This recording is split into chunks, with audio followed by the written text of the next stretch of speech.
A Romanos capítulo 5. Yo creo que no voy a prender la cámara para que no se corte el audio. Bueno, con la esperanza de que no se corte el audio. Más sencillo que enviar video y audio. Pero bueno, voy a estar aquí, Romanos capítulo 5 y vamos a leer desde el versículo 1 y hasta el versículo 5. ¿Ok? Romanos capítulo 5. Cuando lo tengan, alcen su manita, nada más para que sepa. Romanos capítulo 5, versículo 1 al versículo 5. Y en serio que me gusta mucho lo que vamos a ver el día de hoy, entonces espero que puedan, verlo, que en verdad genere en su corazón una convicción buena. En Romanos 5, versículo 1, dice así, comienzo. Dice así, dice, por tanto, habiendo sido justificados por la fe, tenemos paz para con Dios, por medio de nuestro Señor Jesucristo, por medio de quien también hemos obtenido entrada a esta gracia en la cual estamos firmes y nos gloriamos en la esperanza de la gloria de Dios. Y no solo esto, versículo 3, sino que también nos gloriamos en las tribulaciones, sabiendo que la tribulación produce paciencia, y la paciencia, carácter probado, y el carácter probado, esperanza, y la esperanza no avergüenza o no desilusiona, porque el amor de Dios ha sido derramado en nuestros corazones por medio del Espíritu Santo que nos fue dado. ¿Ok?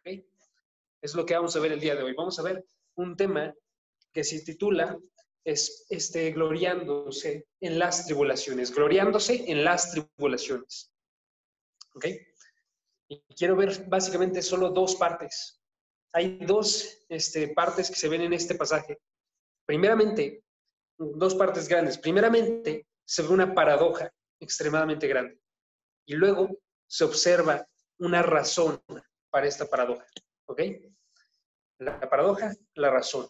La paradoja se encuentra en el versículo 3, la razón se encuentra en el versículo 3, pero continúa al versículo 4 y al versículo 5.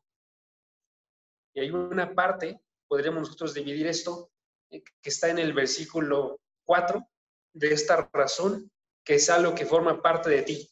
¿Sí? Y en el versículo 5 es algo que forma parte del actuar de Dios. Ahorita lo vamos a ver, no se preocupen. Pero vamos a comenzar nosotros con la paradoja. ¿Ok? ¿Por qué es una paradoja? Lo que está diciéndonos este pasaje. ¿Por qué? Porque en el versículo 2, Pablo estaba hablando acerca de la esperanza que tenemos nosotros, acerca de la gloria de Dios. ¿Sí? ¿Se acuerdan de eso? Era esta idea de nosotros como cristianos estamos esperando y tenemos una felicidad y algo que regocijarnos porque hay algo futuro que va a llegar a nuestras vidas. ¿Sí? ¿Qué es ese futuro? Es la parte del juicio, la parte de estar en la gloria de Dios, estar habitando con Dios y estar, en este caso entonces, en una relación que ya es perfecta con Él. ¿Sí? La cosa es que eso nos habla de algo futuro, pero luego dice él y contrasta, pero no solamente esto es nuestra fuente de gloria. Versículo 3, chequen. Y no solo esto, sino que también como logramos en la esperanza futura de habitar con Dios, también hoy en día nos gloriamos, pero la fuente de esa gloria, ¿cuál es? Es las tribulaciones. Aquí nos está diciendo que los sufrimientos presentes son aquellos que están formando parte de la gloria que nosotros sentimos. O sea, nosotros sentimos un profundo gozo, una profunda alegría por los sufrimientos.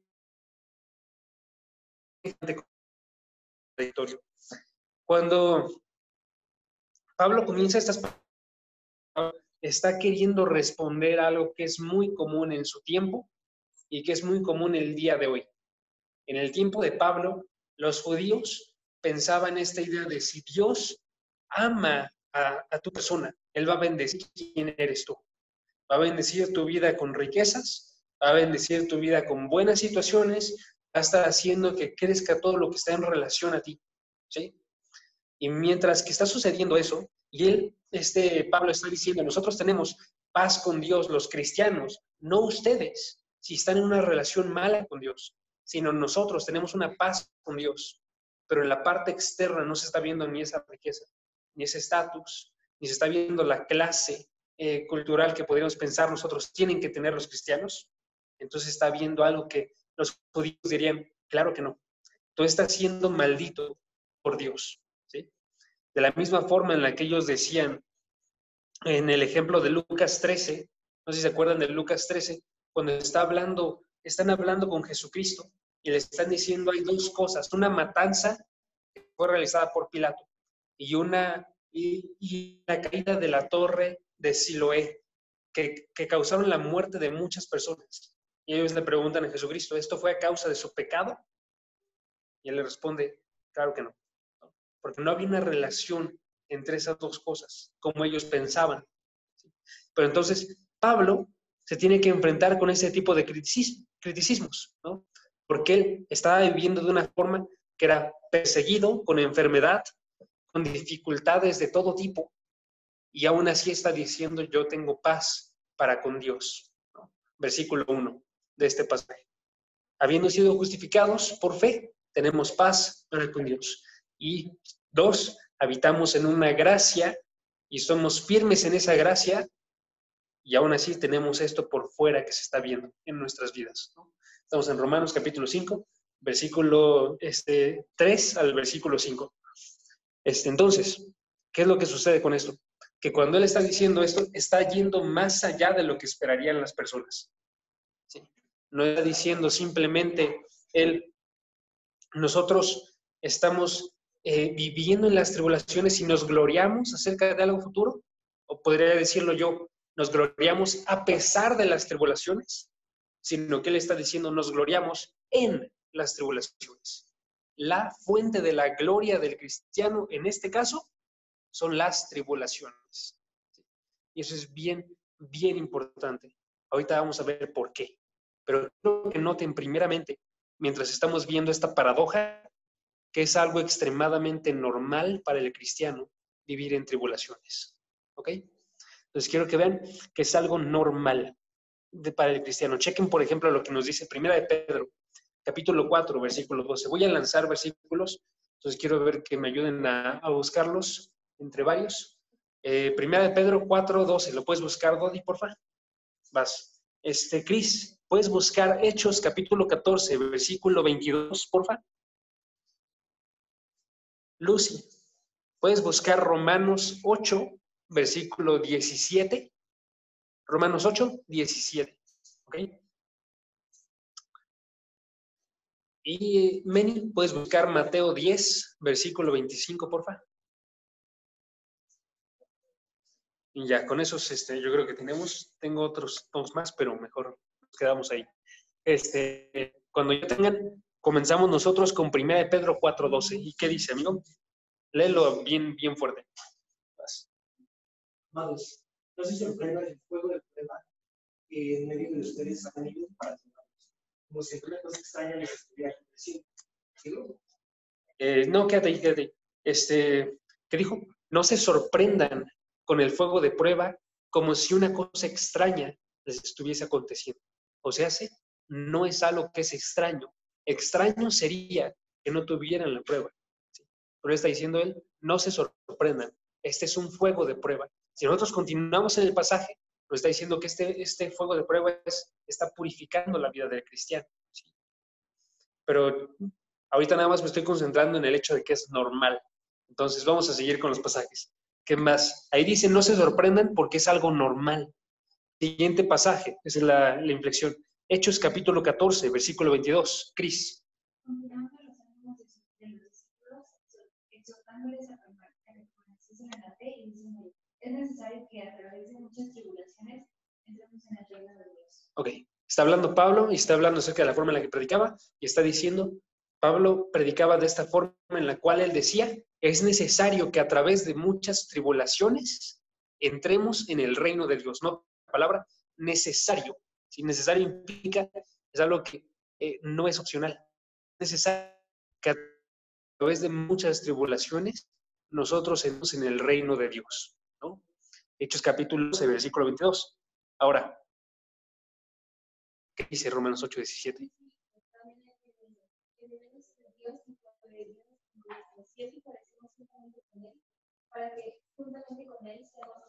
Ok, dice, herederos y coherederos con Cristo. Eso es lo que somos nosotros. Pero chequen la condición. Sí es que padecemos nosotros juntamente con Él, para que juntamente con Él seamos glorificados, ¿no? Dice el pasaje, Romanos 8, 17. O sea, es una condición que está teniendo la parte de los hijos de Dios, que padezcan juntamente con Cristo, ¿va? Y el último era Mateo 10, 25, y este hace referencia a cómo es que Cristo fue tratado aquí en la tierra y cómo es que van entonces a tratar a los que son de Cristo. Chequen lo que dice.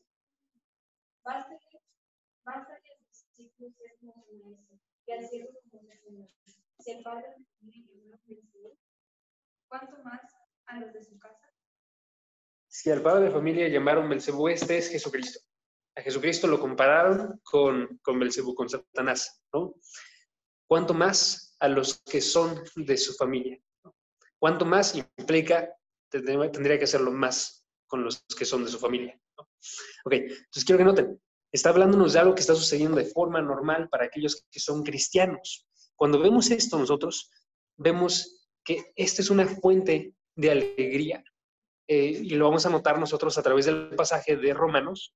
Es una fuente de alegría porque es algo que señala la autenticidad del llamado del cristiano, ¿sí?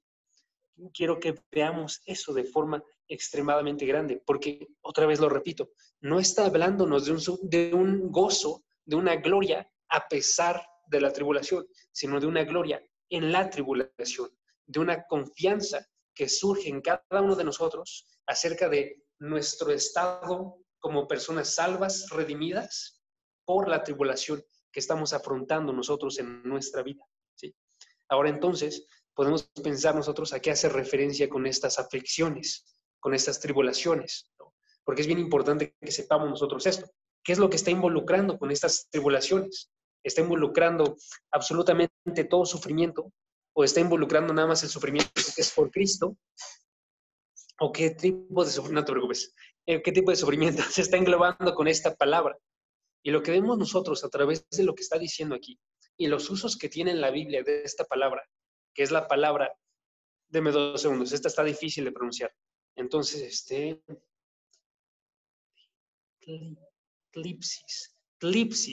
no puedo pronunciarla.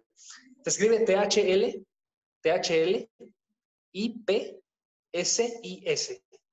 T-H-L-I-P, como telipsis.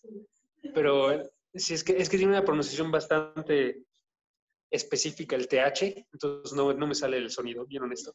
Pero TH lipsis, ¿ok? Lo que nos está indicando con esta frase tiene al menos las siguientes connotaciones, y quiero que lo vean.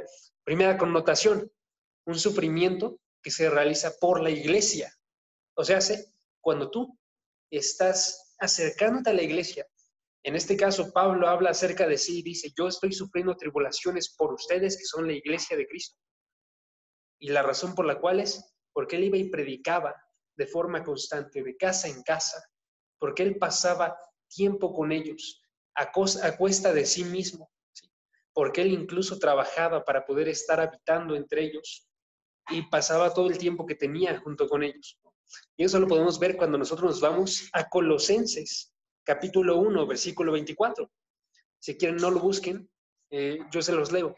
Colosenses 1:24 dice así, dice, chequen, ahora me alegro de mis sufrimientos, es la palabra telipsis, por ustedes y en mi carne, completando lo que falta de las aflicciones de Cristo, hago mi parte por su cuerpo, que es la iglesia. ¿Sí? Le estaba diciendo, hay unas aflicciones que yo estoy realizando, que son completar las aflicciones de Cristo, y esto yo lo estoy haciendo por la iglesia.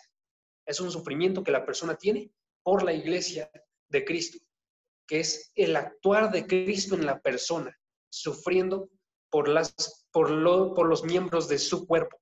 ¿Sí? Esa es la idea. Entonces está creciendo la iglesia a cuesta de sí mismo, está sacrificando, pero está pero está en este caso alegrándose en su sufrimiento. Primera implicación, sufrir por la iglesia. Segunda implicación, nos habla también de un sufrir en el nombre de Cristo.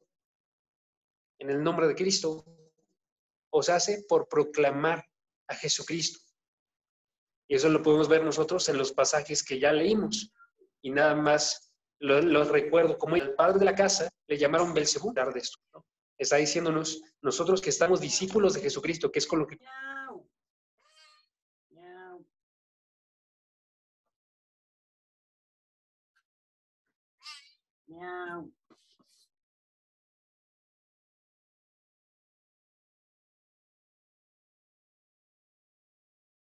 ¿Sí?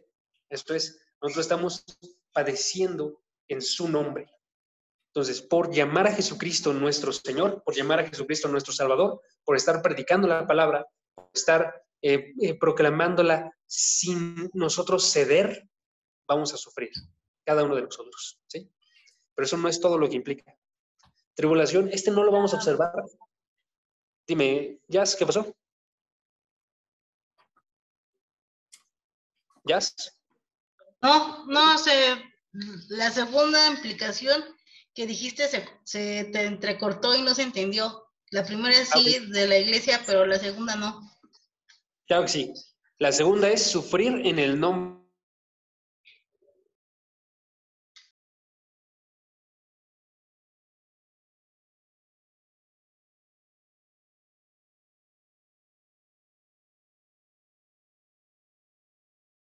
Tribulación futura, tribulación pensamos nosotros, la que se proclama en Apocalipsis, que es la tribulación y la gran tribulación, que son los sufrimientos que van a llegar por el juicio de Dios a la tierra, ¿sí? Esa no la vamos a ver, pero quiero que nada más piensen en esa parte. Está hablándonos los sufrimientos que Dios está realizando en la tierra, ¿ok? 4. Y esta es la más interesante y creo que es lo que está haciendo referencia también aquí, es no solamente sufrir por Cristo, sino que es cualquier resultado de ser presionados, cualquier resultado de ser presionados. ¿Por qué? Porque eso es lo que significa la palabra. Esta palabra telipsis significa un resultado de la presión, ¿sí? Literalmente, un resultado de habitar en un lugar pequeño. Y entonces cuando estás habitando en ese lugar pequeño surgen sufrimientos que hacen a la persona que se sienta presionada por absolutamente todas las cosas. Ahora, la razón por la cual esto es interesante, amigos, es porque eso está implicando absolutamente todos los sufrimientos que hay en esta vida, independientemente de si son sufrimientos por Cristo o no. Para un cristiano, todos los sufrimientos que se encuentran en esta vida tienen una relación con Cristo, una relación estrecha con Cristo, ¿sí? ¿Por qué? Porque en este caso, cuando nosotros pensamos en Jesucristo y en nuestra relación con Él, todas las cosas que se encuentran en este mundo nos separan a nosotros de esa relación con Cristo, ¿sí? Me refiero a, se pueden convertir en un obstáculo que nos están haciendo conflictuar, ¿sí? El actuar de Satanás aquí en la tierra, el actuar del mundo aquí en la tierra y el actuar de nuestra propia carne, ¿sí? Todos ellos nos pueden hacer cuestionar, dudar, ¿sí? Nos pueden hacer a nosotros rancios, duros acerca de esos sufrimientos, nos pueden hacer a nosotros desesperados o nos pueden hacer resignarnos a cada uno de nosotros y alejarnos de una confianza en Dios, ¿sí? Esas 4 formas de actuar, que chequen, dudar, porque cuando nosotros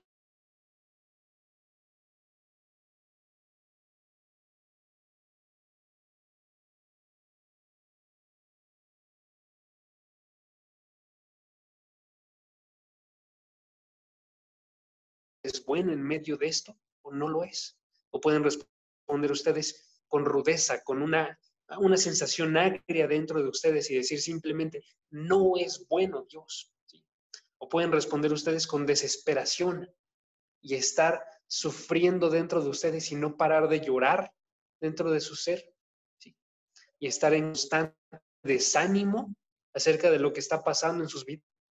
Pueden sufrir también ustedes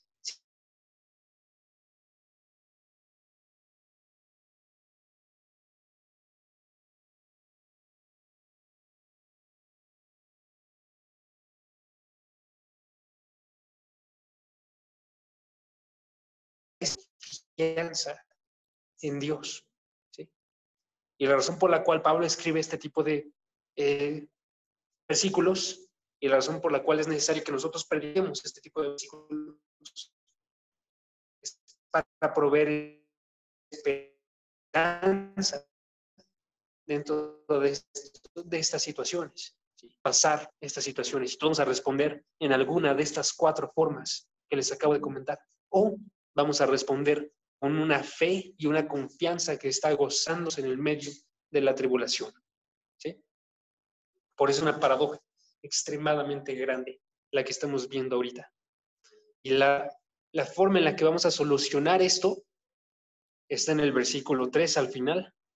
Y entonces vamos a ver nuestro segundo punto.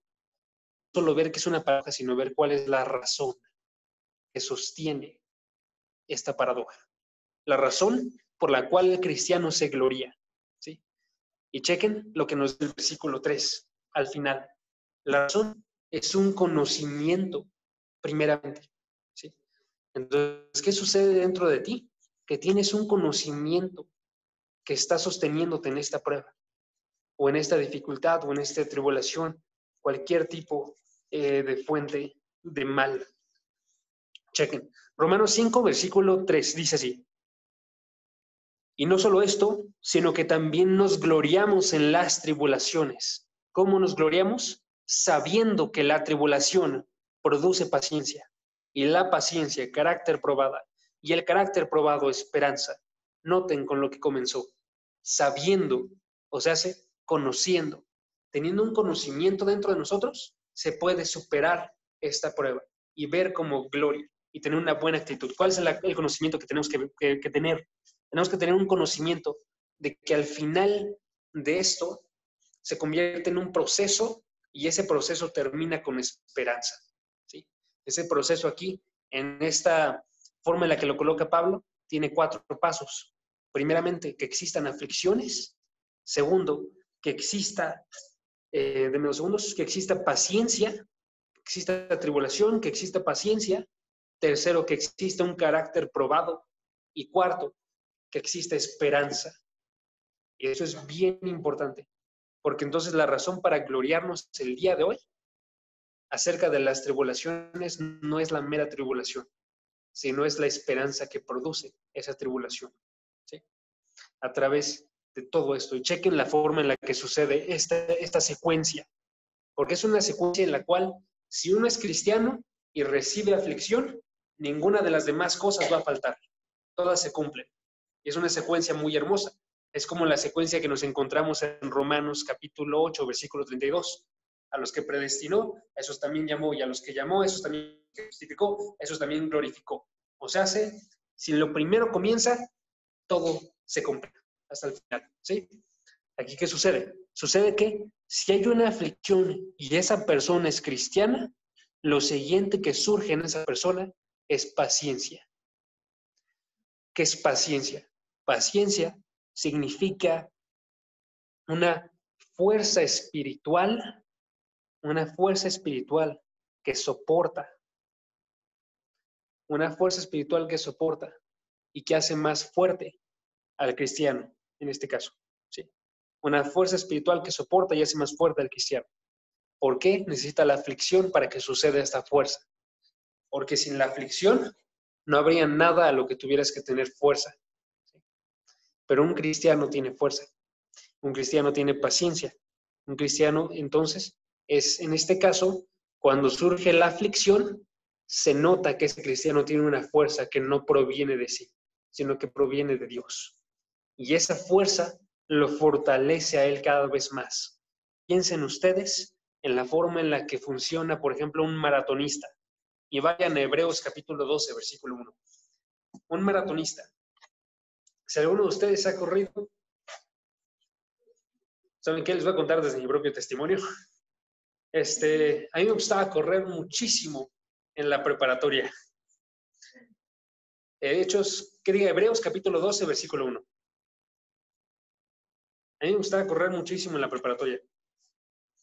Entonces salía a correr en las mañanas, eso de las 7 de la mañana, y me iba a dar, y tenía un plan que era, o sea, un programa que era, comienzo con toda la intensidad que tengo, bueno, no toda, ¿no? Como 75% de la intensidad que tengo, y corro por 5 minutos, y luego descanso hasta que recupere el aliento, que era alrededor de 1 minuto. 1 minuto, 2 minutos. Y luego volví a correr con toda la intensidad que tenía y volví a descansar. Y luego volví a correr con toda la intensidad que tenía y volví a descansar. Y así hasta llegar a la media hora, 40 minutos. ¿Sí? Todo cool. Estaba bien. Entonces me gustaba mucho. Corría relativamente rápido para ese momento. Luego dejé de correr en lo absoluto. ¿Sí? ¿Qué pasó? Me hice débil. Entonces intenté correr hace 1 año. Digo porque, no, mentira, no fue hace 1 año, fue hace como 3 meses. Pero intenté correr otra vez, intentando el mismo programa, el mismo plan, y fue un error tremendo, porque no duré absolutamente nada. O sea, se supone que eran 5 minutos del 75%, no duré 5 minutos. Duré 3 en el primer set, duré 2 en el segundo set, duré 1 y estaba muriendo. Entonces tuve que bajarle y tuve que trotar así como un ancianito de que nada más va con el 20% de su fuerza y ya así me seguí. Amigos, lo que sucede con un maratonista es que tiene que estar generando esa fuerza para poder estar de forma constante. Y eso es lo que nos está hablando aquí en este pasaje. Chequen lo que dice Hebreos capítulo 12, versículo 1, utilizando la misma palabra que significa paciencia en romanos. En Hebreos 12, la segunda mitad nos habla de esto, dice el versículo 1. Por tanto, puesto que tenemos en derredor nuestra tan gran nube de testigos, despojémonos también de todo peso y del pecado que tan fácilmente nos envuelve o nos acecha y corramos con paciencia la carrera que tenemos por delante. Está hablándonos, no estás corriendo una carrera de rapidez, estás corriendo una carrera de constancia, ¿sí? Y tienes que durar en esta carrera. Entonces, cuando nos habla aquí en Romanos capítulo 1, está diciendo, esta aflicción nos muestra a nosotros que andamos de forma constante, que somos constantes, que tenemos una fuerza espiritual que nos sostiene como un maratonista, de forma constante, a pesar de todo, ¿sí? Y eso es bien, bien importante que sepamos que lo tenemos. Por eso, cuando llega una aflicción, nosotros vemos nuestra paciencia o nuestra falta de paciencia, ¿sí? Y eso es bien importante. Busquen Lucas 8 y me voy con lo siguiente que surge de esto. Nada más Lucas 8 y me voy con lo que surge de esto. Porque, chequen no lo vean, pero mientras buscan Lucas 8, decía, el sufrimiento, la aflicción, la tribulación produce paciencia y la paciencia un carácter probado. O sea, si tú tienes aflicción y se ve a través de esta aflicción si tú tienes paciencia o si no la tienes, lo siguiente que resulta es que tú sabes si tienes un buen carácter o un mal carácter. Es lo que está diciéndonos ahí. Carácter probado. ¿Qué está probando ahí cuando referencia este carácter? Está probando la fe de la persona. Si tienes aflicción y no tienes paciencia, pero así de forma fuerte, se nota, no tienes paciencia, no hay fuerza ahí. El carácter se ve como reprobado, ¿sí?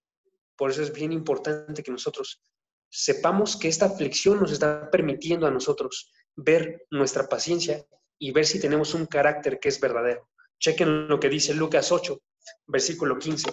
Y aquí está haciendo referencia a las tierras en las que el sembrador siembra. Cada una de esas tierras es una persona. Y la tierra que nos importa, que nosotros seamos, es la que vamos a leer. Versículo 15 dice así. Versículo 15 dice, Pero la semilla en la tierra buena, o sea, la tierra que son los cristianos, en la tierra buena son los que han oído la palabra, escuchan la palabra con un corazón recto y bueno, y retienen esa palabra y dan fruto con su perseverancia. Y esa palabra, perseverancia, ¿sí? Entonces, cuando dice esto es un cristiano, una buena tierra, él escucha la palabra, la retiene dentro de su corazón y esta palabra da un fruto de paciencia. En los demás no da fruto de paciencia. En cristiano da un fruto de paciencia. ¿Ok?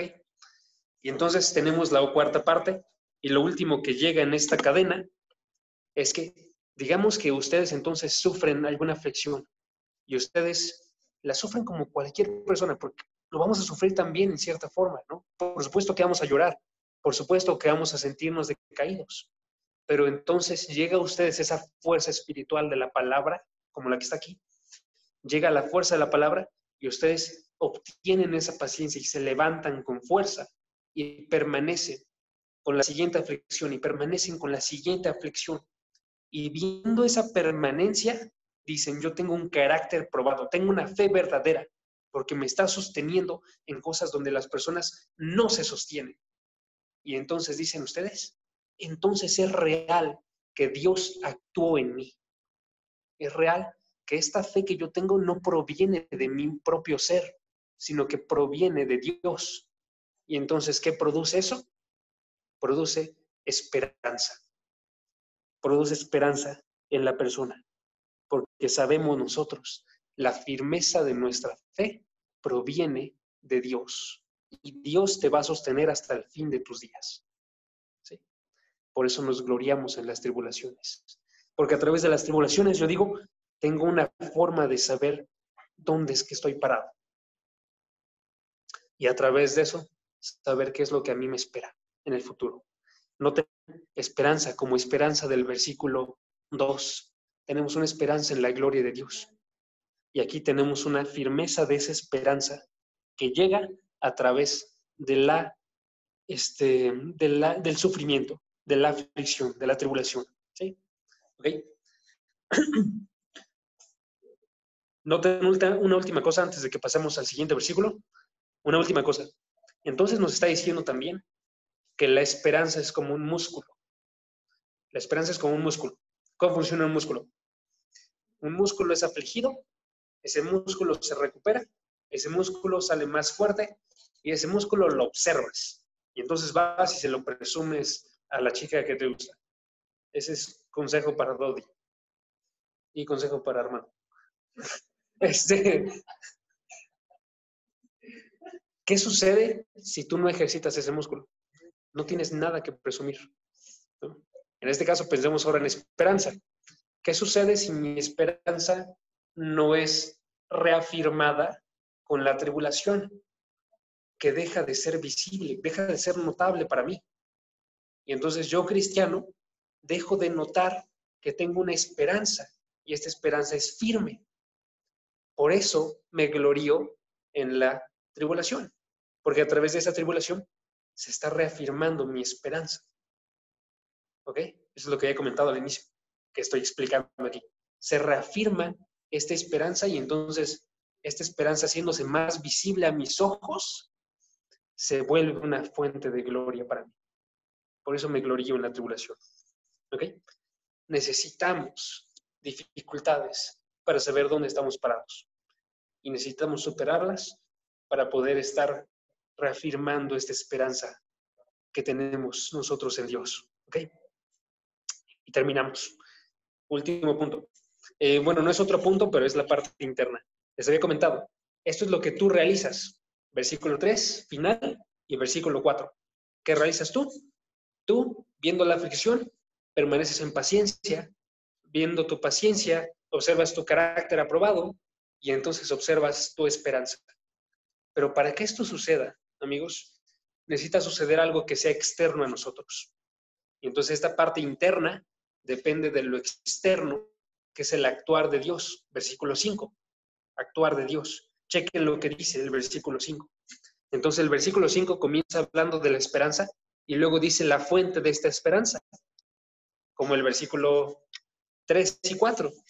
Pero esta fuente ahora ya no es el conocimiento, sino ahora es el conocimiento de Dios. Chequen lo que dice. Versículo 5. Y la esperanza no desilusiona. Esta es la esperanza firme que tenemos en Dios. Porque, y este porque nos dice, hay una fuente, porque el amor de Dios ha sido derramado en nuestros corazones por medio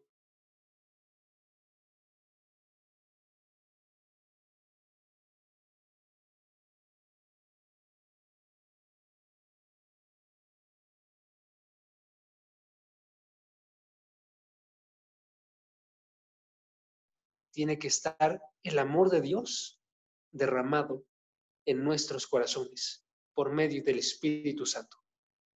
Esa es la fuente de la firmeza del cristiano. Y es la fuente por la cual recibe esta esperanza. Entonces terminamos nada más explicando a qué hace referencia con esto. Chequen que dice, una disculpa, que dice el amor de Dios. ¿Ok? Cuando está diciéndonos esta parte, está diciendo, tú no solamente tienes que tener un conocimiento intelectual, no solamente tienes que tener tu conocimiento intelectual que reconozca, ok, va a suceder esta línea de secuencias. No está diciendo, solamente tienes que tener tú una demostración del amor de Dios en Cristo, que es importante. Y es importante también el conocimiento intelectual, por cierto. Está diciendo, tú necesitas un tipo de conocimiento que supere lo intelectual, que supere el saber que Cristo murió, que más bien sea un conocimiento que se encuentra dentro de ti y que es experimentado por tu corazón y que ese sentimiento es absorbido, que el conocimiento es absorbido por tu ser y recibido bien. ¿Sí? Chequen otra vez la forma en la que lo coloca. Porque el amor de Dios ha sido derramado en nuestro corazón. Entonces, este conocimiento del amor de Dios no solamente fue colocado en tu corazón, no solamente fue, podríamos decir, entendido por tu corazón, sino que fue derramado. Esto es, fue dado sin medida dentro de tu corazón. ¿Sí? Ha sido derramado abundantemente y extravagantemente dentro del corazón de la persona. Entonces, ¿qué tiene que suceder en un cristiano para que supere las tribulaciones y para que las reciba con gozo? Tiene que haber una experiencia del amor de Dios de forma verdadera, abundante, que le permite a esa persona observar que la tribulación es una buena noticia. ¿Sí? Que la tribulación genera esta esperanza. Y entonces terminamos con una parte de aplicación. ¿Qué tengo que hacer yo? Entonces, para experimentar esto, porque quizás aquí han experimentado dificultades, pero no han sentido la fuerza para poder superarlas y verlas con gozo. Y relacionado de alguna de las formas que vimos, ¿no? Con desánimo, con negación, con esta forma de ira hacia Dios o ira en general. ¿Sí? ¿Qué tiene que suceder en nosotros? Y la respuesta viene en el versículo al final. Fue derramado este amor de Dios a través o por medio del Espíritu Santo. Entonces, ¿cuál es la respuesta? Que tenemos nosotros que buscar que Dios y su Espíritu sean aquel que nos otorguen a nosotros este conocimiento de su amor que va a superar absolutamente toda prueba. Y quiero que noten, esto es algo extremadamente hermoso. Para Pablo lo era. Pablo sufrió más que nadie en toda su vida.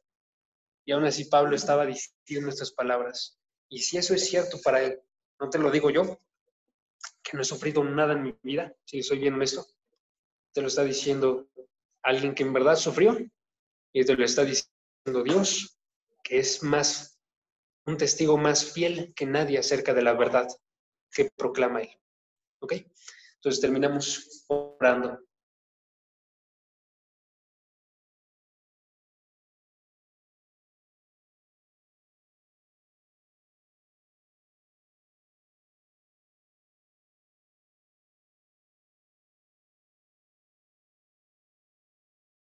nos danos esta tranquilidad, esta paz a nuestro alrededor. Primeramente, pues quiero agradecerte por la vida de Jaso, porque tu Espíritu Santo obra con fuerza dentro de él para exponer tu palabra a nosotros.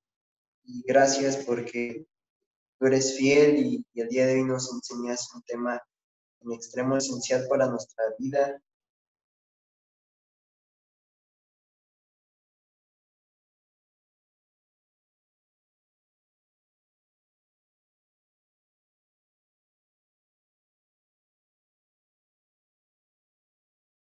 Que si llegamos a sentir desesperación, duda, desánimo o enojo en contra de ti, podamos volver nuestros ojos a ti y saber que tú eres fiel para ayudarnos a superar cada problema que podamos tener.